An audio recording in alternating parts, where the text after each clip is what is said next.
Hey everyone, Mark here. It's been a very busy couple of weeks. I did not pick a great time to start publishing a vlog. I just got in my car heading to the Weston Copley Place, which is some old stomping grounds of mine from my PSAV days 20 years ago, more than that. Heading there for the National Sports Forum, which is another group that I've been a part of for a while now, and this is the annual forum that I'm heading to. And I figured I got an hour in the car because of traffic. You can't tell if you can see how slow I'm actually going, but I thought this might be a good time to do a little bit of vlogging.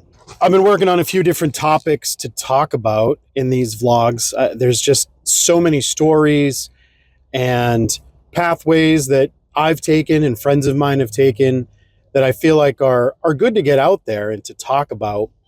Especially if there are people interested in the live events industry, whether they're meeting planners or they're event planners or they're technology people, DJs, whatever. There's so many different paths to entry. And one of the topics that I've written the most about over the past couple of weeks has been getting experience. And I know I joked earlier about XP points, and it's very similar to playing a video game, and you have to level up and you have to get experience points, and that's how your character gets better. But realistically, that's the same in real life too. I feel like the more experience you get doing things, the more reps, the better you'll ultimately become at your craft. Early on in my career, I would take anything I could get. I started my own little production company. I talked about that a little bit in the college years episode, Hijinks Productions with my friend Todd. And we were able to go out and do some stuff, and we got to be creative and artsy and put together little demo reels and funny music videos and things like that. But we also did some weddings, we did some music videos, we did some corporate things, and it was a way to get experience. And for me, it was always important to jump at the opportunity to do really anything so that I could get more experience and say that I've done this and say that I've had experience doing this.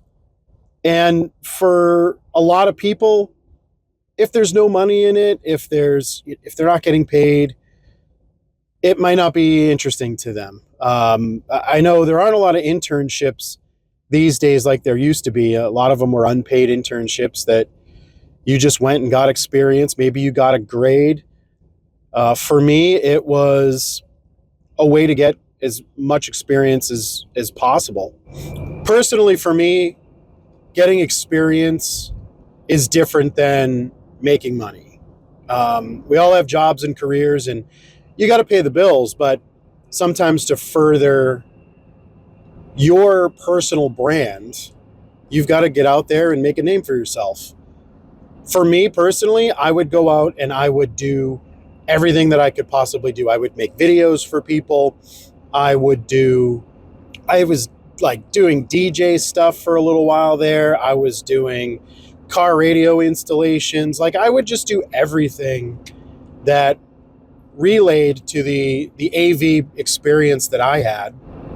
Try to get as much experience as possible. I mean, at the end of the day, being able to do something very well because you've done it so many times, you've had the reps. It's like sports. It's like anything. The more you practice, the better you get at your craft.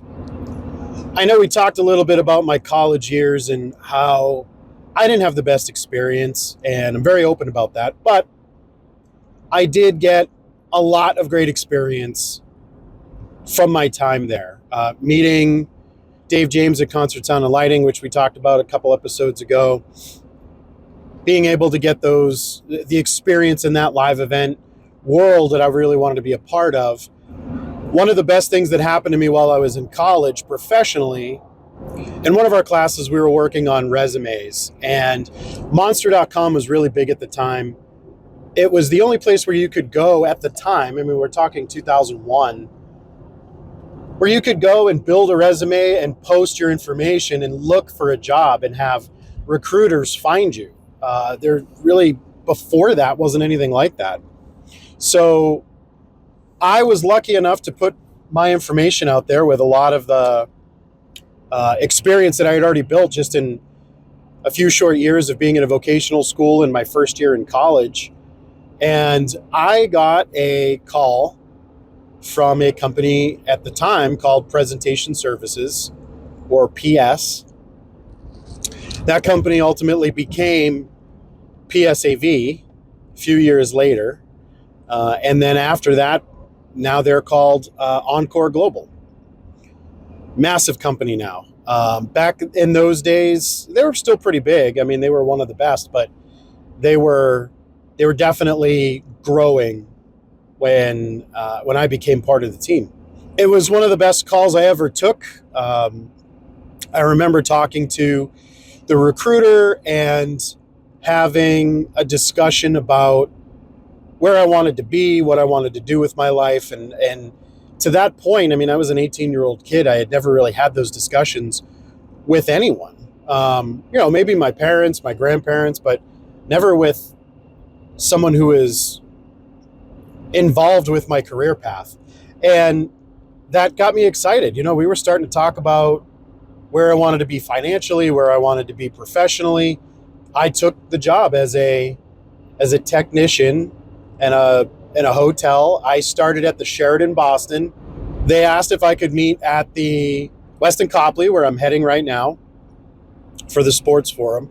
They asked if I could meet their area director, Geoff, who's another great mentor of mine, and have him, interview me and see if I was a good fit.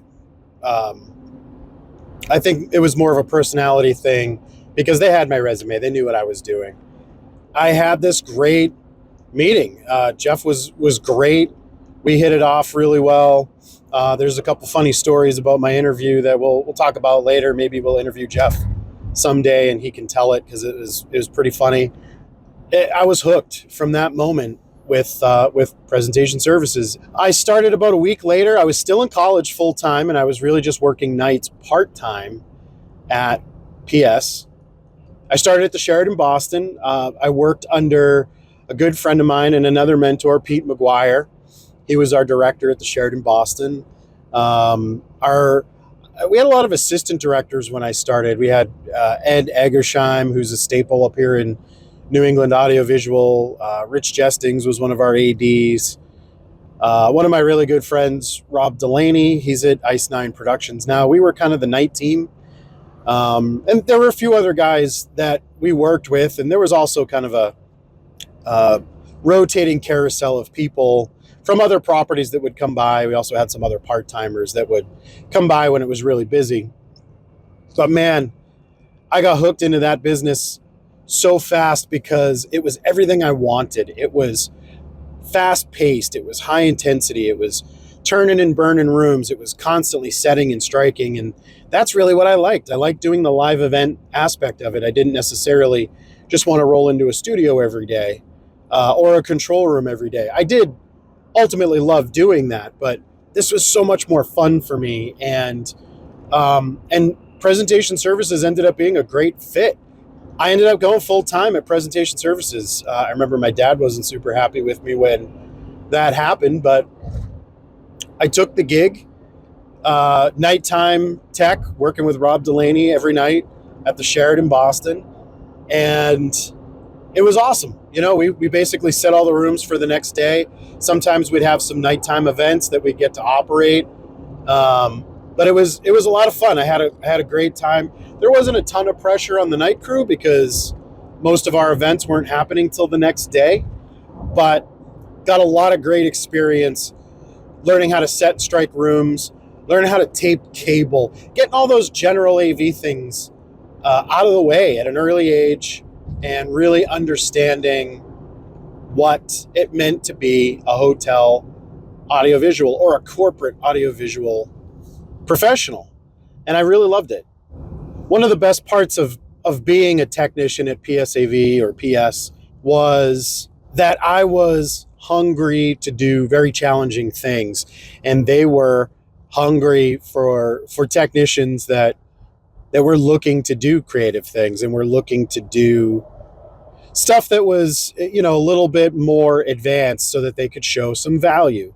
And I'm sure we'll have an entire episode soon on value, because it's something that never goes away. It's something that you're constantly trying to differentiate yourself from other people, from other companies, from anything, by showing your value. That's really the most important differentiator.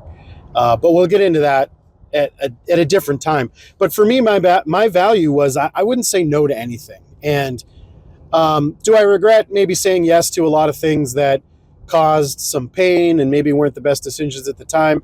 Sure, hindsight's 2020. But because I said yes to everything, I got a lot of really good experience. And I would jump at the chance to learn, trial by fire, essentially put myself in the position that I wanted to be in, which was to operate shows, to do really high-end things, and to be known as one of the higher-end, top-tier technicians.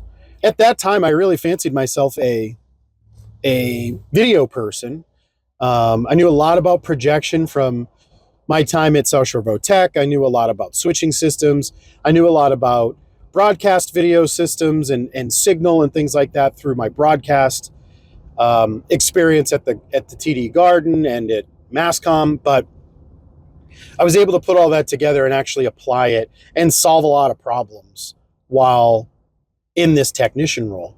And they really gave me the chance to be the person that I wanted to be. And Geoff and Pete and the team there really let me grow into my own. And I definitely had this probably cocky attitude, because I was an 18, 19-year-old trying to do this real high level, high end stuff. And I think a lot of people just thought, who's this kid? But I was able to back a lot of it up with the experience and the education that I already had, and wasn't afraid. That's one of the things that you can really use as a tool, is to not be afraid of what's going to happen. You can't necessarily control that.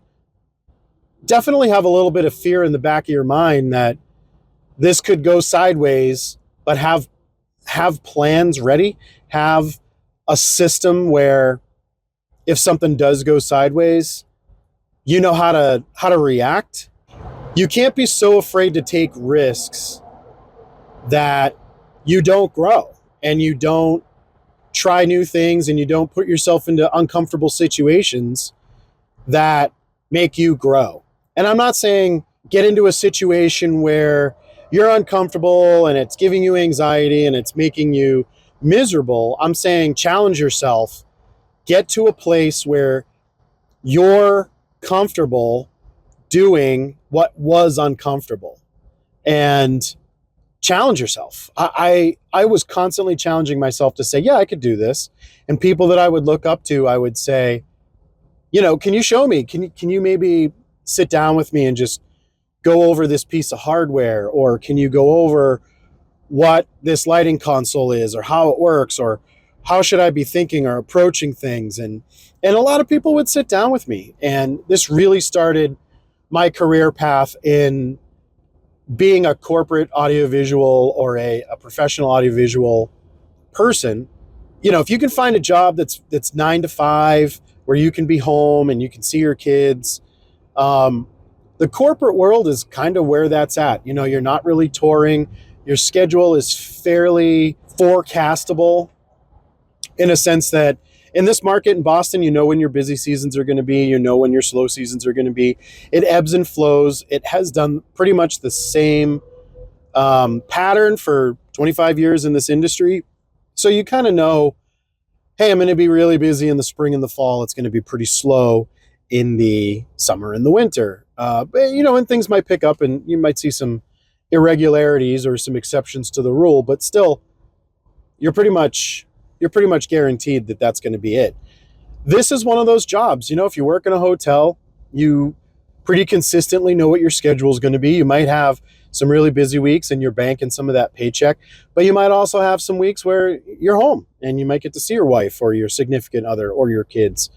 It's definitely better for that. And PS was a great place for me to start because it did enable me to have a little bit of a life and to figure out how I was going to start my family with my wife, my girlfriend at the time, Amanda. It gave me an opportunity for us to see each other fairly regularly, and I wasn't on tour and I wasn't traveling a ton, so it was great. It was a good start for me in this business, and I learned a lot, and I got a lot of experience points working in the hotels. It's going to be interesting because I was at PSAV for almost 20 years and held many different positions there, managed a lot of different projects, worked for a lot of different teams. So I'm sure the PSAV years will probably be 5 or 6 parts. And this is really just my entry point into it. But that first year, working at the Sheraton Boston, moving around to some other properties, going full time because college just wasn't cutting it. And I felt like the real world experience that I was getting far superseded anything that I was going to get in college. I was meeting some great people that I felt like had my best interests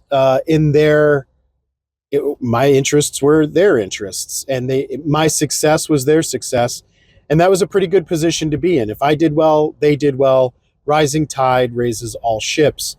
And that was an environment that I really needed to be in. And it was great to be in that environment early in my career. I can't thank Geoff Small enough. I can't thank Pete Maguire enough. I was able to get onto more of a show team from there once I was able to prove myself and really show that I could do this and that I could run some of the big stuff. And I became a video engineer, projectionist at the Sheraton and really for the New England region, for the Boston region, for PS, and got to work with some great guys, a lot of freelancers at the time. We kind of had our own little show team early on. Wayne Strauss is still a really, really good friend of mine today. He owns his own company now called Northeast Media. We were constantly working on shows at the Sheraton back in the early 2000s. He would be an A1 or a systems engineer. I would be a V1 projectionist or a switcher. Jimmy Lavenberg from MLD, he would be our LD, lighting designer, lighting director. Dave Hurst was around a lot. He was always kind of doing lighting with us. Sometimes he would hop in some other positions. Matt Geiser, who is one of the owners, and I think he's the principal of Ice 9 Productions. All these guys have kind of moved on, and they all run their own companies now. They were very successful, but back in the day, we were a show team, and we were doing a lot of these corporate events for Boston, and also whenever the PS national team would come through, we would always find ourselves working on a lot of those events as well. And I got a lot of really good experience working for them because they had been doing it for a while already, and I kind of got to learn by osmosis, but also got to be in the thick of it. And I feel like because there was a lot of mutual respect there and a lot of confidence between all of us, I was able to succeed, and I was able to really be a sponge. And those guys did a great job letting me, joking with me, but also teaching me the ropes and really understanding the right ways to do things and not necessarily just being MacGyver all the time so that it worked. Because the crowd was never, or the audience was never any wiser that maybe you were using bubblegum and gaff tape to get things to work the right way or to kind of trick things. So it was good to work with those guys and really learn the right way to do things. And it's great to see that they've all succeeded. It's been interesting over the past 20 years, just how often timing plays a factor into how well you're going to succeed at something. Or how you might not be able to succeed because the timing is just not right. And I feel like a lot of the things that I jumped in on or that I decided to, put my eggs in some baskets, they didn't work out necessarily because timing was a major factor. And we'll talk about a lot of that stuff as we go. Like I said, the PSAV years is almost 20 years of my career. There's going to be a lot more to talk about. I don't think we need to rant too much, but wrapping up the first year or so, I was getting really good at video editing and content creation. And I would bring my computer to the office and I would create animations. I would do animated logos for shows. I would create titles. I would do things that were more than just PowerPoint slides. Or, I mean, when I started, it was near the end of the 35 millimeter projector era. There were still medical shows where doctors were coming in with slides. We did still have slide review rooms. They were definitely on the out, though. I mean, I would say by 2002, I don't think we had too many slide projectors or anything anymore, but it was getting really easy for me to be able to show some value and to say, hey, what if we did some animated logos, or what if we did some little video packages or things like that instead of just PowerPoint slides for your awards night. And I really started to build a niche doing that because of the experience that I had and because of the things that I wanted to do, and understanding how to build some of those packages, working for Mitch and doing, Bruins highlight packages and doing instant replay packages and things like that, really made it easy for me to translate that into the corporate world and how to build some little vignette packages and things like that. It was one of those chances for me to say, what if we did this and it paid off?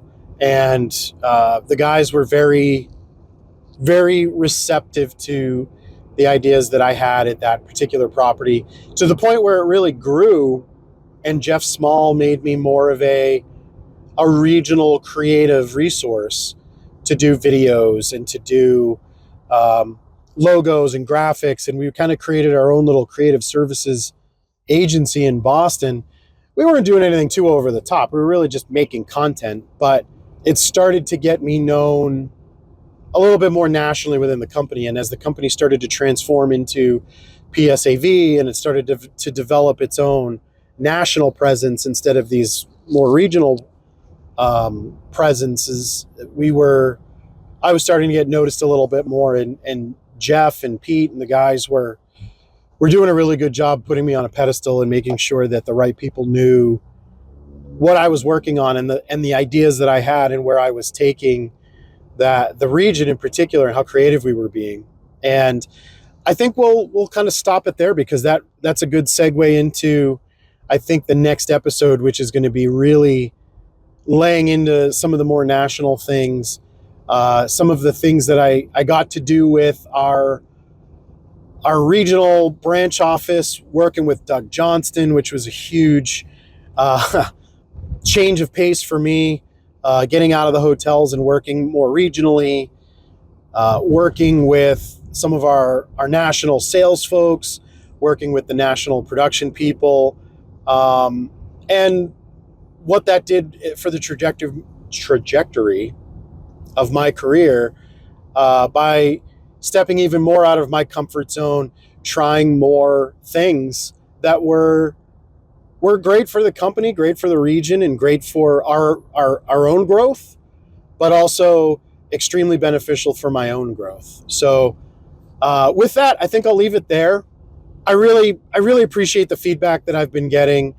We're up to 121 subscribers as of the recording of this in my car, which I can't believe how fast this has just taken off for me.